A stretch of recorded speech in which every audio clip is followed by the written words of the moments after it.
본문 말씀 요한계시록 2장 18절에서 29절을 다시 한번 더 읽어드리겠습니다. 말씀이 귀에 들려질 때 여러분에게 깨달음이 있기를 축복합니다. 두아디라 교회의 사자에게 편지하라. 그 눈이 불꽃 같고 그 발이 빛난 주석과 같은 하나님의 아들이 이르시되 내가 내 사업과 사랑과 믿음과 섬김과 인내를 아노니 내 나중 행위가 처음 것보다 많도다. 그러나 내게 책망할 일이 있노라. 자칭 선지자라 하는 여자 이세벨을 내가 용납함이니 그가 내 종들을 가르쳐 꾀어 행음하게 하고 우상의 재물을 먹게 하는도다. 또 내가 그에게 회개할 기회를 주었을 때 자기의 음행을 회개하고자 하지 아니하는도다.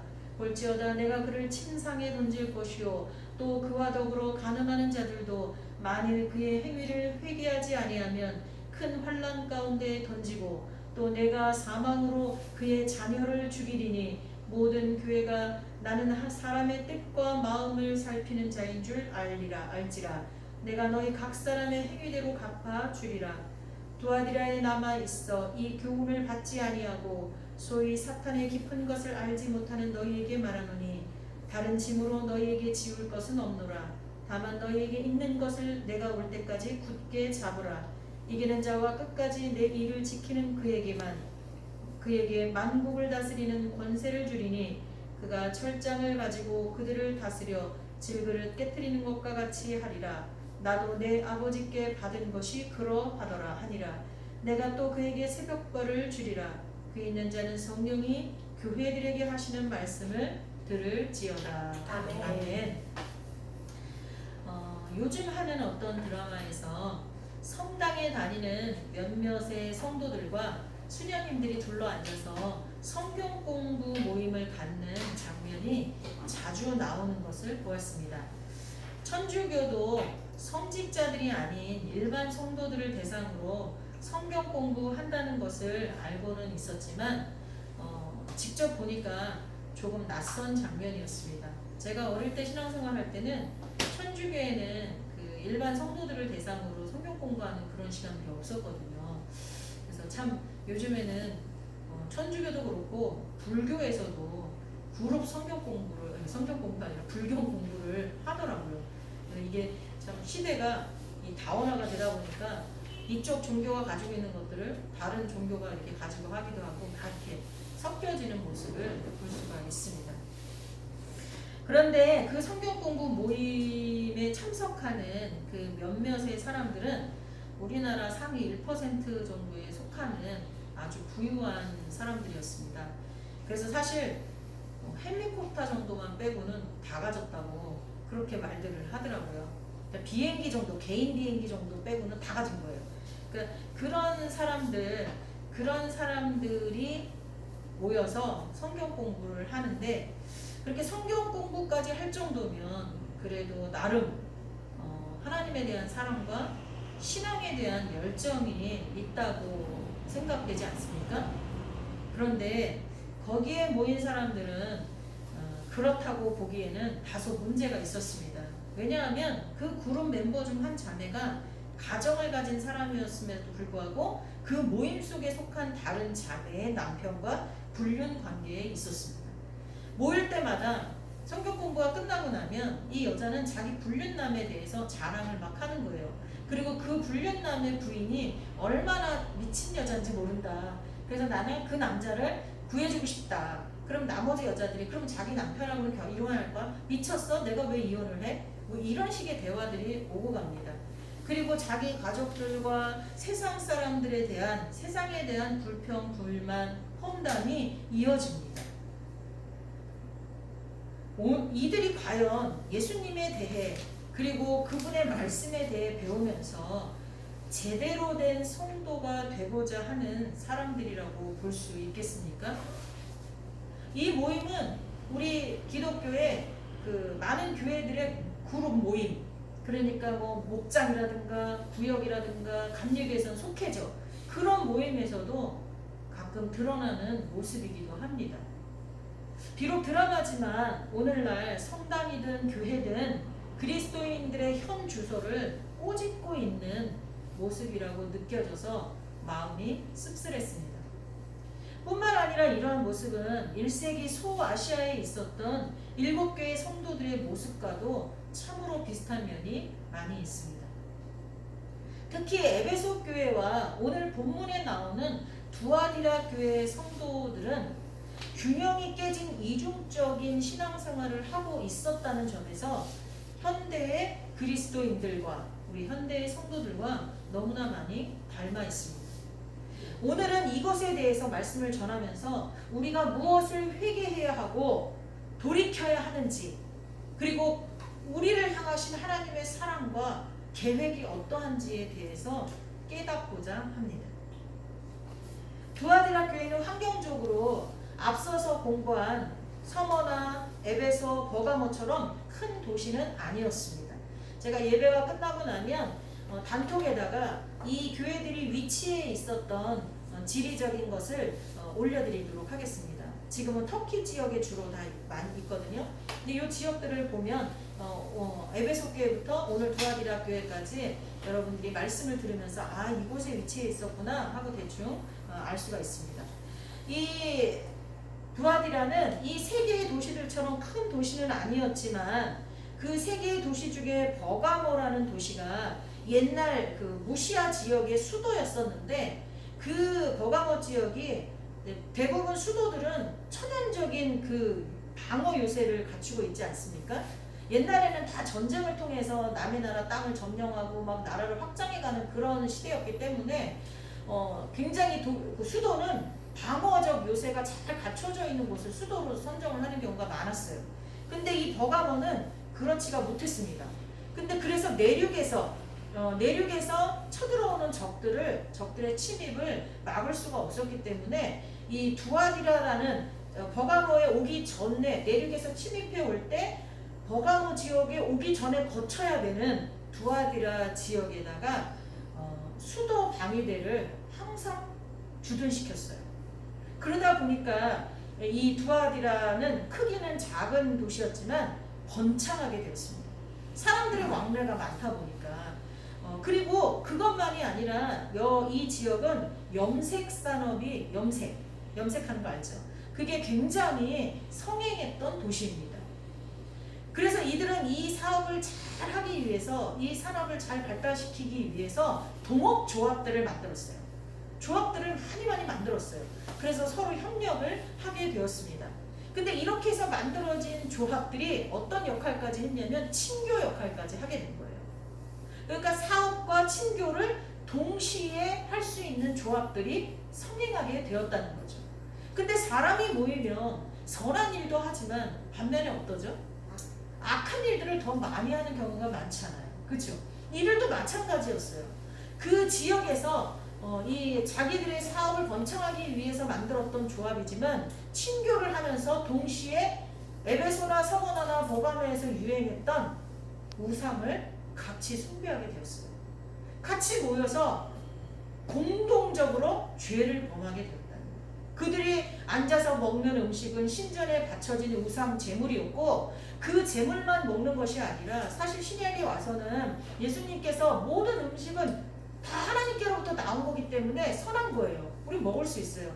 그렇지만 우상 숭배를 하고 자기도 같이 동참하면서 거기에서 나온 음식들을 부정하게 먹고 행하는 것들은 하나님 너무 미워하시는 거예요. 그러한 일들을 이 조합들이 행했다는 거예요. 여러분, 사도행전에 보면 사도 바울의 전도 여행에 참 많이 도왔던, 물질적으로도 그렇고 여러 가지로 많이 도왔던 루디아라는 여자를 알 거예요. 근데 희한하게 그 여자는 직업까지 나와요. 뭐라고 나오죠? 자주장사라고 나와요. 근데 그 여자가 여기 출신이에요. 염색 산업이 성행했던 이 두아디라 지역의 사람이었어요. 거기서 이 여자도 비단 같은 거를 염색해서 예쁘게 해서 팔고 막 이러는 일들을 했던 사람이죠. 그 부유했어요. 그래서 사도 바울을 경제적으로도 많이 도왔던 사람입니다. 문제는 두아디라 교회에 속한 성도들도 자신들의 원활한 경제 활동을 위해서 이러한 조합에 같이 가담했다는 거예요. 자신들만 이러한 조합에서 빠지게 되면 어떻게 되죠? 자신들만 이러한 조합에서 빠지게 되면 자신들의 경제 활동에 많은 지장을 초래하게 됩니다. 그러다 보니까 이 조합에 같이 들어가서 급기야는 세상적인 가치와 타협하고 하나님이 정말 미워하시는 우상 숭배라는 죄를 저지르게 된 것입니다. 이 가운데 성경이 말씀하고 있는 오늘 본문에 나오는 이세벨과 같은 거짓 선지자들을 용납하게 되는 결과에 이르게 됩니다. 이세벨도 그렇고 발람의 교훈을 쫓는 자도 그렇고 니골라당의 교훈을 쫓는 자들도 그렇고 그 당시 성행했던 영지주의자들도 그렇고 다 같은 부류인데 이들이 주장하는 게 뭐예요? 영은 선하지만 육은 속되다는 거예요. 그리고 한 번 구원받은 자는 영원히 구원받았기 때문에 육신적으로는 아무리 음행을 하고 세상의 가치를 쫓고 더럽게 살아도 한 번 구원받은 자는 구원받았다는 거예요. 그리고 영과 육이 분리되어 있어서 영혼만 깨끗하면 된다고 생각하는 사람들이 다 이 부류들이었어요.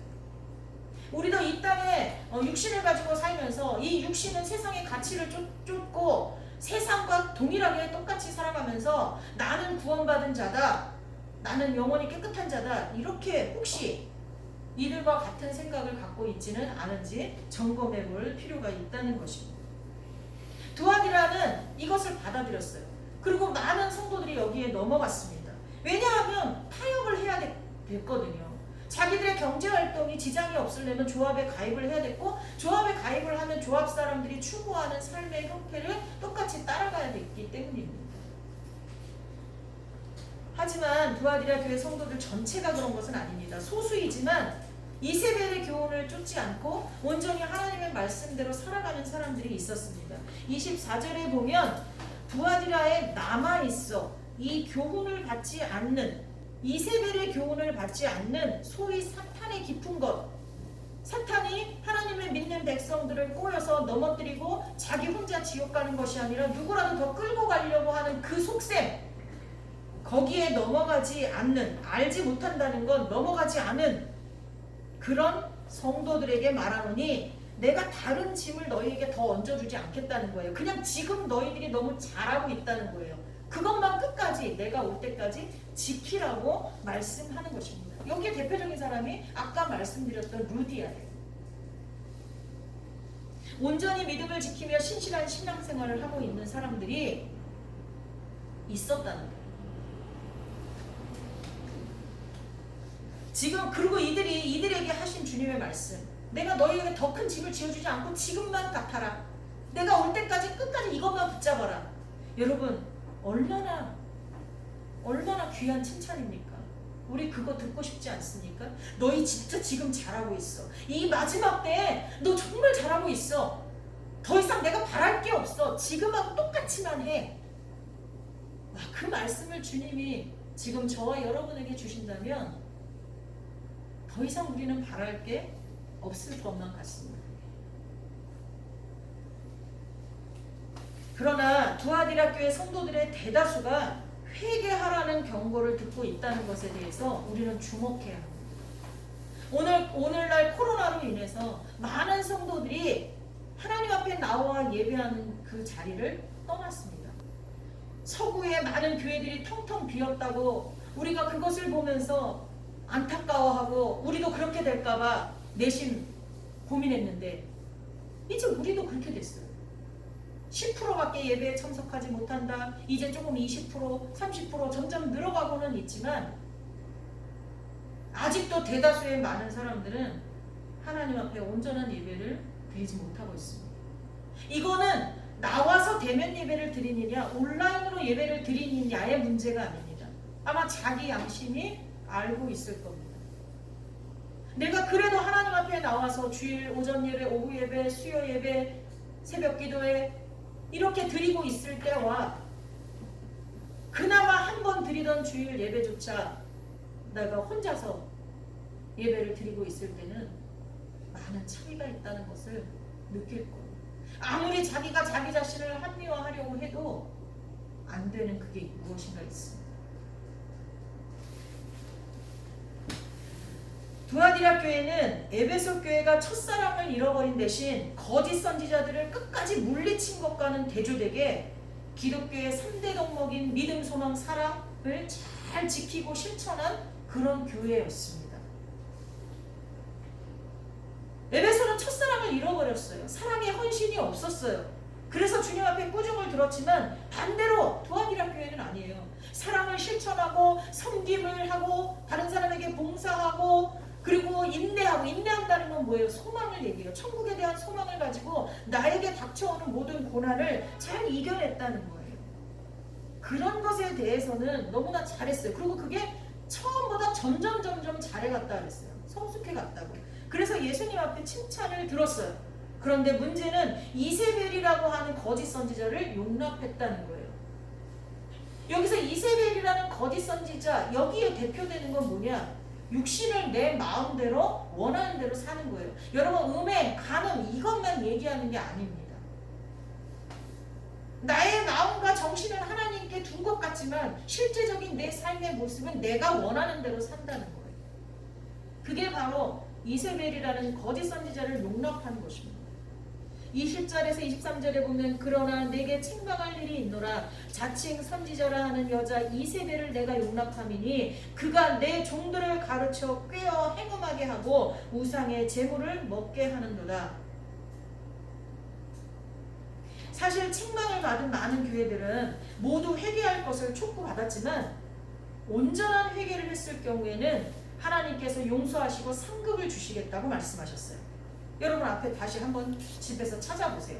그런데 오늘 두아디라 교회의 사람들에게서는 회개하면 내가 회개하고 돌이키면 내가 너희에게 상급을 주겠다는 말이 없습니다.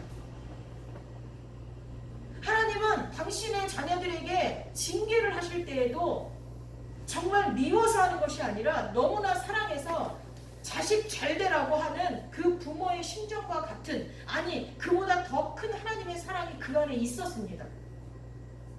그러나 두아디라 교회는 상급에 대한 언급은 이세벨에게 넘어가지 않은 사람들에 대해서만 있고 이세벨과 이세벨을 쫓은 무리들에 대해서는 상급에 대한 언급이 없습니다. 오히려 회개하지 않을 경우에 벌하실 내용만 나와 있습니다. 21절 또 내가 그에게 회개할 기회를 주었으되 자기의 음행을 회개하고자 하지 아니하는도다.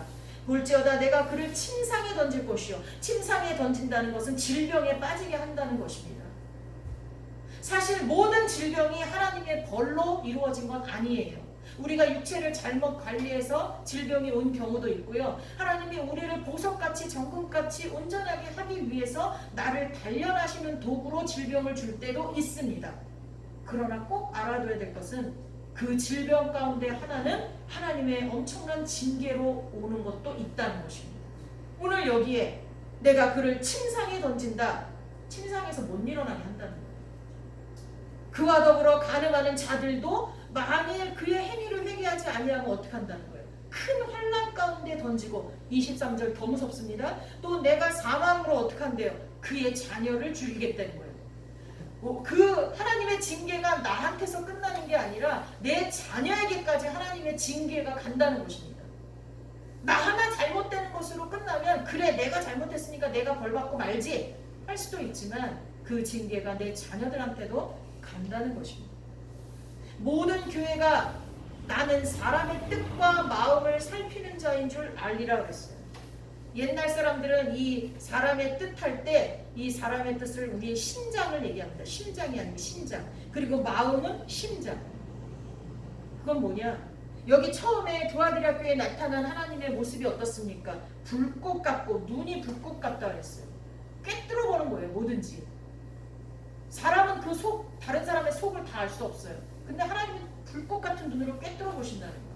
그런 하나님께서 사람의 뜻, 사람의 속에 감춰둔 음흉한 것까지 사람의 마음까지 다 살피는 분이라는 것을 결국 알게 된다는 거예요. 보세요.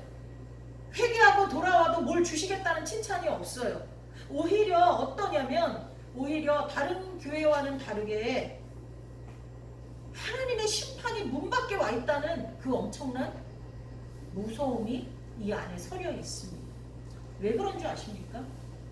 하나님의 회개 촉구가 이미 오래전부터 있어 왔기 때문입니다.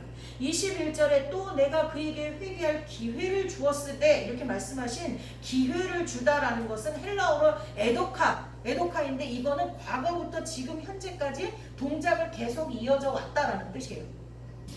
즉 뭐냐? 하나님의 회개 촉구가 오래됐다는 거예요. 오래됐다는 거예요. 그런데도 사람들이 어떻게 했어요?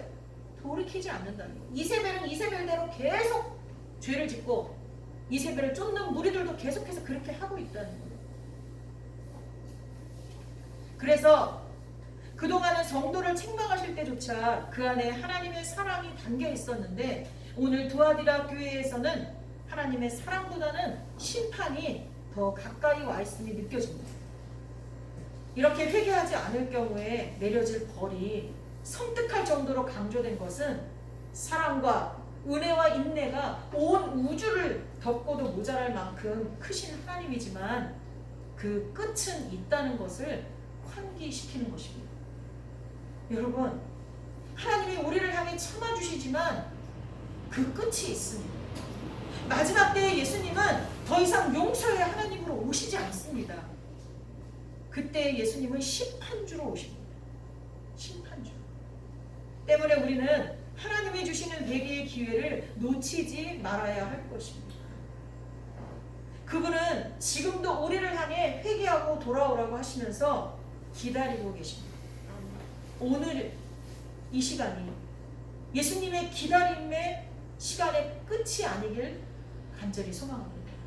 저와 여러분 내일 어떻게 될지 오늘이 지나기도 전에 어떻게 될지 우리는 모릅니다. 근데 만약에 그 시간이 우리를 향하신 하나님의 인계의 인내의 끝시간이라면 큰일이지 않습니까? 성도 여러분, 우리는 지금 어떤 소리에 귀를 기울이고 있습니까? 아니 어떤 소리에 우리의 생각과 마음을 잠식당하고 있습니까? 저는 요즘 일주일에 한 2, 3일 정도 남편 공장에서 일을 도울 때가 있습니다.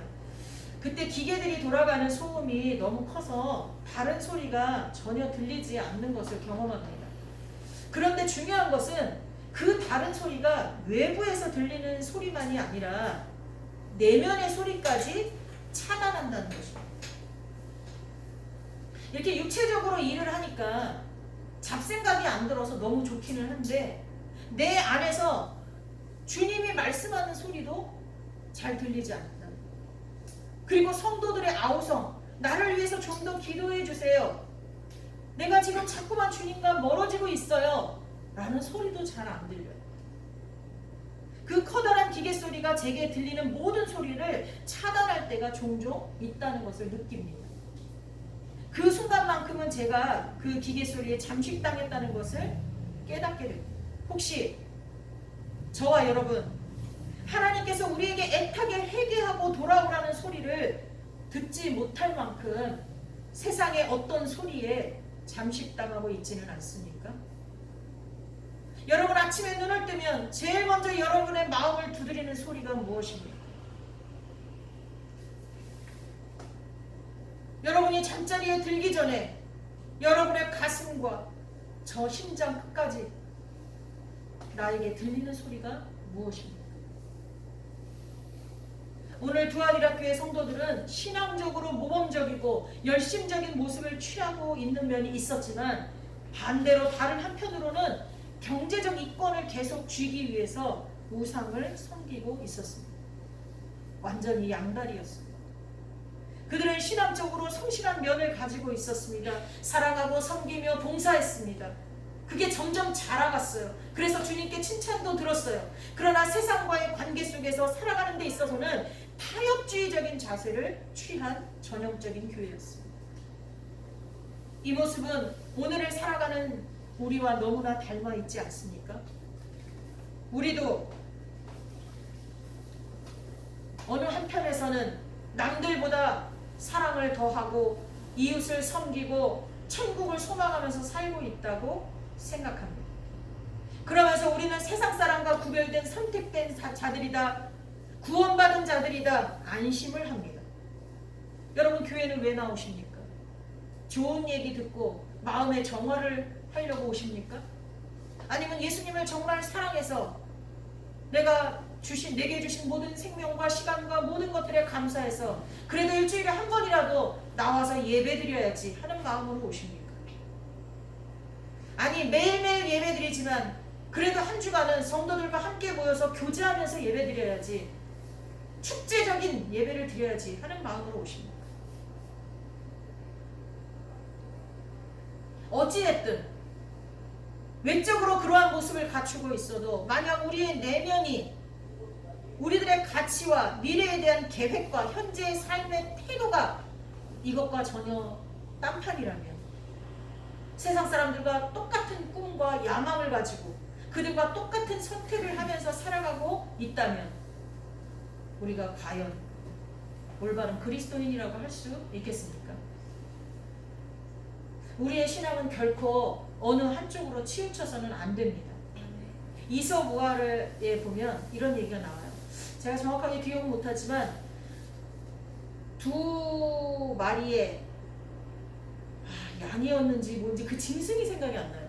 아무튼 빵 한 쪽을 가지고 고기인지 빵인지 가지고 서로 똑같이 나눠 먹으려고 합니다. 근데 나눠 먹으려고 잘랐는데 어떻게 됐죠? 똑같지가 않았죠. 한쪽이 컸습니다. 그러니까 이 둘이 어떻게 해요? 큰 쪽을 가지려고 할 거 아닙니까?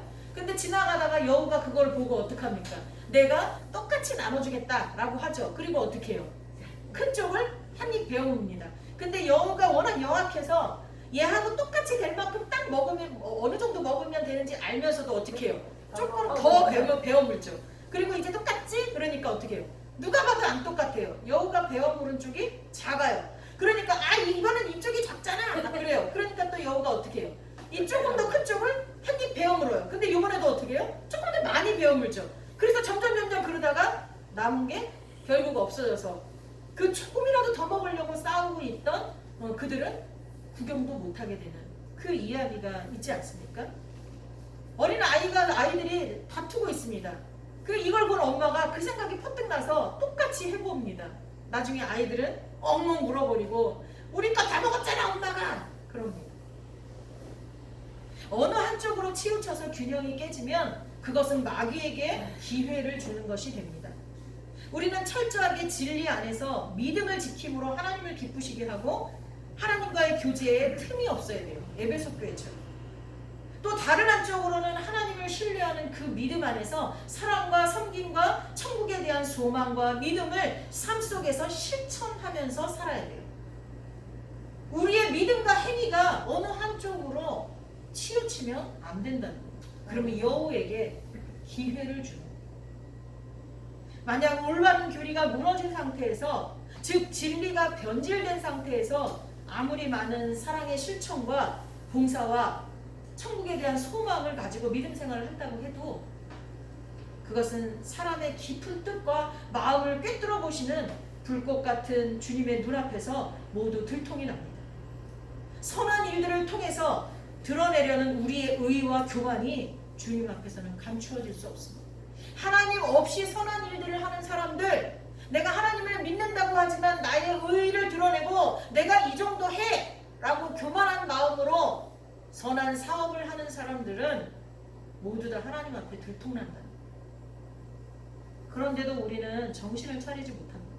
세상과 하나님 사이에서 줄다리기를 하면서 어떻게든 잘해보려고 하지만 그러다가는 결국 한 입도 먹지 못하고 빵을 빼앗겨버린 어리석은 형제처럼 될 것입니다. 인간은 완전치 못해서 교리에 치중하다 보면 사랑의 실천을 등한시하게 되고 반대로 사랑에 치중하다 보면 교리적인 미숙성을 드러내게 됩니다. 그러나 온전한 성도는 양쪽을 다 균형 있게 조화롭게 유지해 가야 합니다. 믿음과 사랑의 행위는 하나님께 속한 것이기 때문에 하나님은 자기의 자녀가 양자를 온전히 행하도록 능력을 주시며 이를 기대하십니다. 저와 여러분, 지금 참으로 힘든 때에 있지만 하나님의 말씀에 집중하시기 바랍니다. 아멘. 하나님의 말씀을 늘 묵상하시기 바랍니다. 아멘. 진짜 보석을 감별해내는 사람들은 가짜를 보지 않는다고 합니다. 진짜에만 집중하기 때문에 가짜가 나타나면 금방 알아본다고 합니다. 여러분, 하나님의 말씀에 집중하시고 늘 묵상하시기를 바랍니다. 그리고 그 묵상한 말씀이, 내가 들은 말씀이, 읽은 말씀이 내 삶에서 그대로 실천되어지는 균형 있는 신앙생활을 모두 하시기를 예수님의 이름으로 축복합니다. 기도하겠습니다. 하나님, 우리가 어느 한쪽으로 치우치지 아니하며 하나님의 온전한 진리 안에서 하나 되어서 주님에 대한 무한 신뢰와 사랑, 그리고 이웃들에 대한 사랑과 섬김을 실천하면서 균형 있는 신앙생활을 할 수 있게 하여 주옵소서. 아멘. 바리새인들처럼 외식하는 자들이 되지 않게 하시고 우리의 마음과 뜻과 정성을 다해 주님을 섬기게 하여 주옵소서. 아멘. 예수님의 이름으로 기도하옵나이다. 아멘. 아멘.